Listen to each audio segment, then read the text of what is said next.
দখলদার ইসরায়েলি বাহিনী এবং ফিলিস্তিন পুরোদমে যুদ্ধ চলছে। জানিয়ে দেব হাতে থাকা সর্বশেষ আপডেট আন্তর্জাতিক সংবাদ। প্রথমেই সংবাদ শিরোনাম। ফিলিস্তিনি যোদ্ধাদের হামলায় ইসরায়েলি সেনা কর্মকর্তা নিহত। এরপর জানিয়ে দেব হিজবুল্লাহর সঙ্গে যুদ্ধের পরিণতি নিশ্চিত পরাজয় বলেছে ইসরায়েলি পত্রিকা। এদিকে নতুন 7 তেল গ্যাসের খনি আবিষ্কারের ঘোষণা সৌদি আরবের। এরপর জানিয়ে দেব জেলেনস্কির সঙ্গে কথা বলতে হঠাৎ ইউক্রেন উড়ে গেলেন পুতিনপন্থী হাঙ্গেরির প্রধানমন্ত্রী। আরও জানিয়ে দেব আল শিফা হাসপাতালের পরিচালককে মুক্তি বড় ভুল বলেছেন নেতানিয়াহু। সর্বশেষ জানিয়ে দেব খান ইউনিস ছেড়ে পালাচ্ছেন ফিলিস্তিনিরা। এতক্ষণ শুনছিলেন সংবাদ শিরোনাম, এবারে বিস্তারিত। তবে অনুরোধ থাকবে ভিডিওটিতে একটি লাইক করবেন এবং কমেন্ট করে জানিয়ে দিবেন কোন জেলা থেকে আপনি আমাদের এই ভিডিওটি দেখছেন। ফিলিস্তিনি যোদ্ধাদের হামলায় ইসরায়েলি সেনা কর্মকর্তা নিহত। ইসরায়েলের প্রতিরক্ষা বাহিনী জানিয়েছে পশ্চিম তীরের নূর শামস ক্যাম্পে অভিযানের সময় ফিলিস্তিনি প্রতিরোধ যোদ্ধাদের পেতে রাখা ইম্প্রোভাইজড এক্সপ্লোসিভ ডিভাইস বিস্ফোরণে আহত তাদের এক সেনা কর্মকর্তা মারা গেছেন। তুলকারেমের এই অভিযানের সময় প্রতিরোধ যোদ্ধারা ইসরায়েলের সামরিক বাহন লক্ষ্য করে হামলাও চালায়। আইডিএফ বিস্ফোরণের ওই ঘটনায় ইসরায়েলের ডোভডেবান কমান্ডের আরেক সেনা কর্মকর্তা গুরুতর আহত হয়েছে। ইসরায়েলি সামরিক বাহিনীর ওই রিপোর্টে বলা হয়েছে কয়েক কেজি বিস্ফোরক বোঝাই নিজস্ব প্রযুক্তিতে তৈরি করা ওই আইইডি ইসরায়েলের গাড়ি যাতায়াত করার রাস্তায় পেতে রাখা হয়েছিল। ওই রাস্তা দিয়ে শাহজাহানটি যাওয়ার সময় এই বিস্ফোরণের ঘটনা ঘটে। এতে সেনাদের বহনকারী গাড়িটিও ক্ষতিগ্রস্ত হয়েছে।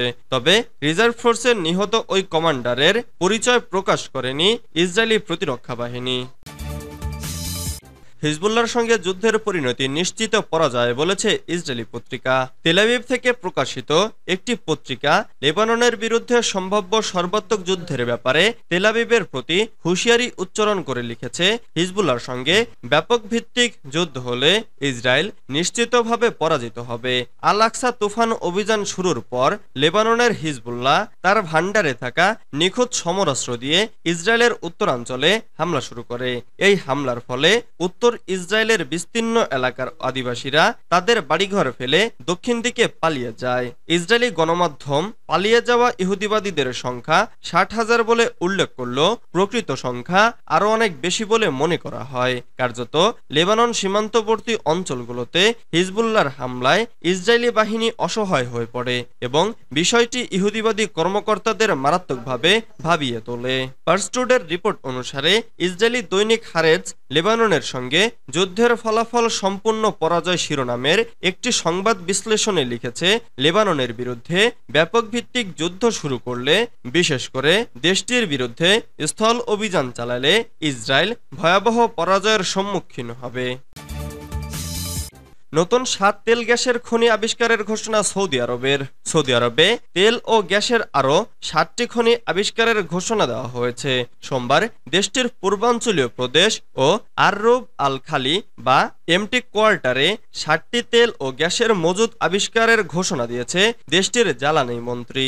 সৌদি আরবের জ্বালানি মন্ত্রী প্রিন্স আব্দুল আজিজ বিন সালমান বলেছেন, রাষ্ট্রীয় তেল গ্রুপ সৌদি আরামকো 2টি অপ্রচলিত তেল ক্ষেত্র, হালকা আরবীয় তেলের একটি জলধারা, 2টি প্রাকৃতিক গ্যাসের ক্ষেত্র এবং 2টি প্রাকৃতিক গ্যাস জলধারা আবিষ্কার করেছে।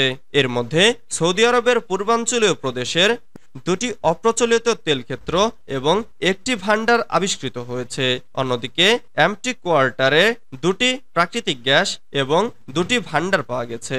সৌদি আরব বিশ্বের বৃহত্তম অপরিশোধিত তেল রফতানিকারক দেশ এবং পেট্রোলিয়াম রফতানিকারক দেশগুলির সংগঠনের শীর্ষস্থানীয় সদস্য। দেশটিতে খনিজ তেলের বিপুল ভান্ডার রয়েছে, তবে এর সঙ্গে সেখানে পাওয়া যায় অন্য খনিজ পদার্থ, এমনকি স্বর্ণের খনিও সৌদিতে নতুন নয়। গত বছরের ডিসেম্বরের শেষ দিকে মক্কা অঞ্চলে বিপুল সম্ভাবনাময় সোনার খনি আবিষ্কারের ঘোষণা দিয়েছিল দেশটি। জেলেনস্কির সঙ্গে কথা বলতে হঠাৎ ইউক্রেনে উড়ে গেলেন পুতিনপন্থী হাঙ্গেরির প্রধানমন্ত্রী। যুদ্ধবিধ্বস্ত ইউক্রেনের প্রেসিডেন্টের সঙ্গে কথা বলতে হঠাৎ কিয়েভে উড়ে গেলেন হাঙ্গেরির প্রধানমন্ত্রী ভিক্টর অরবান। মঙ্গলবার কিয়েভে পৌঁছান। দীর্ঘ প্রায় ২.৫ বছর ধরে চলা এই যুদ্ধ শুরুর পর এটি ইউক্রেনে তার প্রথম সফর। ইইউভুক্ত দেশগুলোর ক্ষমতাসীন নেতাদের মধ্যে অরবান রাশিয়ার সবচেয়ে ঘনিষ্ঠ মিত্র হিসেবে পরিচিত, কেননা তিনি একমাত্র ইইউ নেতা যিনি ২০২২ সালে ইউক্রেনে হামলার পর রাশিয়ার সঙ্গে সম্পর্ক বজায় রেখেছেন। তার প্রেস সেক্রেটারি বার্টালান হাবাসি জাতীয় বার্তা সংস্থা এমটিআইকে বলেছেন, ইউক্রেনের প্রেসিডেন্ট ভলোদিমির জেলেনস্কির সাথে আলোচনার জন্য অরবান কিয়েভে পৌঁছেছেন। রাশিয়ার সঙ্গে শান্তি আলোচনার সম্ভাবনা ও হাঙ্গেরি ইউক্রেনের মধ্যে দ্বিপাক্ষিক সম্পর্কে বিদ্যমান সমস্যাগুলো নিয়ে জেলেনস্কির সঙ্গে অরবান কথা বলবেন বলে জানিয়েছেন তার মুখপাত্র জোল্টান কোভাকস। সূত্র রয়টার্স। আল শিফা হাসপাতালের পরিচালকের মুক্তি বড় ভুল বলেছেন নেতানিয়াহু। গাজার সবচেয়ে বড় হাসপাতালের প্রধানকে সোমবার মুক্তি দিয়েছে ইসরায়েল। তাকে ৭ মাস আটকে রেখে নির্যাতন করা হয়। তবে ইসরায়েলের প্রধানমন্ত্রী বেনিয়ামিন নেতানিয়াহু ওই পরিচালককে শিগগিরই মুক্তিকে গুরুতর ভুল বলে সমালোচনা করেছেন। গত ৭ অক্টোবর ইসরায়েল ও হামাস যুদ্ধের সূত্রপাত হয়। আল শিফা হাসপাতালের পরিচালক মোহাম্মদ আবু সালমিয়া সহ বন্দী কয়েক ডজন ফিলিস্তিনিকে নিয়ে গাজায় ফেরত পাঠানো হয়েছে।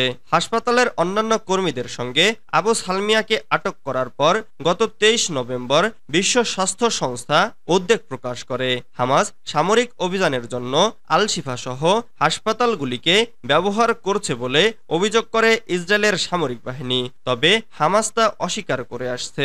নেতানিয়াহু জানান, শিনবেট গোয়েন্দা সংস্থাকে মুক্তির বিষয়ে তদন্ত পরিচালনা করতে এবং মঙ্গলবারের মধ্যে তাকে ফলাফল সরবরাহ করার নির্দেশ দিয়েছেন। এক বিবৃতিতে নেতানিয়াহু আরো বলেন, শিফা হাসপাতালের পরিচালকের মুক্তি একটি গুরুতর ভুল এবং একটি নৈতিক ব্যর্থতা, যার নেতৃত্বে আমাদের লোকজনদের অপহরণ, হত্যা ও কারাগারে আটক রাখা হয়েছিল। তিনি যোগ করেন, রাজনৈতিক মহলের অজান্তেই এই সিদ্ধান্ত নেওয়া হয়েছে। খান ইউনিস ছেড়ে পালাচ্ছেন ফিলিস্তিনিরা। গাজার পূর্বাঞ্চলীয় দ্বিতীয় শহর খান ইউনুস ছেড়ে পালাচ্ছেন ফিলিস্তিনিরা। ২ সপ্তাহ আগে এলাকাবাসীদের বাড়িঘর খালি করার নির্দেশ দেয় ইসরায়েলি সেনাবাহিনী। আবারও হামলা চালানোর আগে সোমবারের ১ জুলাইয়ের মধ্যে নির্দেশ কার্যকরের ঘোষণাও দেয় তারা। এরপর থেকেই যে যেভাবে পারছেন পায়ে হেঁটে বা গাড়িতে জিনিসপত্র সঙ্গে নিয়ে পালাচ্ছেন বারবার বাস্তুচ্যুত হওয়া ফিলিস্তিনিরা। ব্রিটিশ সংবাদ মাধ্যম বিবিসি এ খবর জানিয়েছে। প্রত্যক্ষদর্শীরা অবশ্য রাতভর ও সকালেও খান ইউনিসের আশেপাশে একাধিক ইসরায়েলি হামলার কথা জানিয়েছেন। ফিলিস্তিনি রেড ক্রিসেন্ট জানিয়েছে, এসব হামলায় ৮ জন নিহত ও ৩০ জনের বেশি আহত হয়েছে। ওই এলাকার ইউরোপিয়ান গাজার হাসপাতাল থেকে পালাচ্ছেন রোগী ও চিকিৎসা কর্মীও। রেড ক্রস রোগীদের অন্য হাসপাতালে স্থানান্তর প্রক্রিয়ায় সাহায্য করছে বলে জানা গেছে। গত ৭ অক্টোবর গাজা যুদ্ধ শুরুর পর ৫৫ বছর বয়সী তামের ৬ বার বাস্তুচ্যুত হন। এখন তারা কোথায় যাবেন? এই প্রশ্নের জবাবে তিনি বলেন, মারাত্মকভাবে ক্ষতিগ্রস্ত, ধ্বংসপ্রাপ্ত ও কাঠামোগতভাবে অনিরাপদ ভবনগুলোতেই ঝুঁকিপূর্ণভাবে বেঁচে থাকতে বাধ্য হন তারা।